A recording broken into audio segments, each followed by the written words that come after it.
Bonsoir Elisabeth Guedel, correspondante de TV5 Monde aux États-Unis. Voilà pour ce qu'a dit Steve Witkoff. Mais on le voit, peu de choses a vraiment filtré sur le contenu en lui-même de cette réunion. Mais vous savez, l'administration Trump veut montrer qu'elle continue de s'occuper du Proche-Orient également, parce qu'il a été beaucoup question ces 2 dernières semaines de l'Ukraine.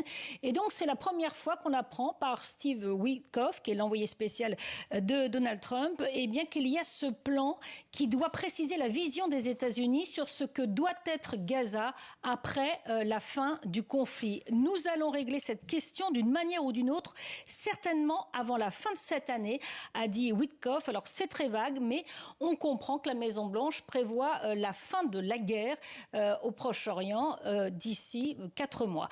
Witkoff n'a pas précisé qui sera à cette grande réunion, pour reprendre ses termes. Il parle simplement que ce plan doit refléter les motivations humanitaires du président Trump. Alors ça tranche avec ce qui avait été avancé en février dernier. Vous vous en souvenez, Donald Trump parlait de reprendre la bande de Gaza, que les États-Unis prennent ce contrôle, vide le territoire de ses habitants pour les envoyer en Jordanie ou en Égypte et fasse de grandes constructions sur place pour transformer Gaza en la côte d'Azur du Moyen-Orient. C'était ses termes. Ça a évidemment provoqué un tollé, donc on n'a pas su plus depuis.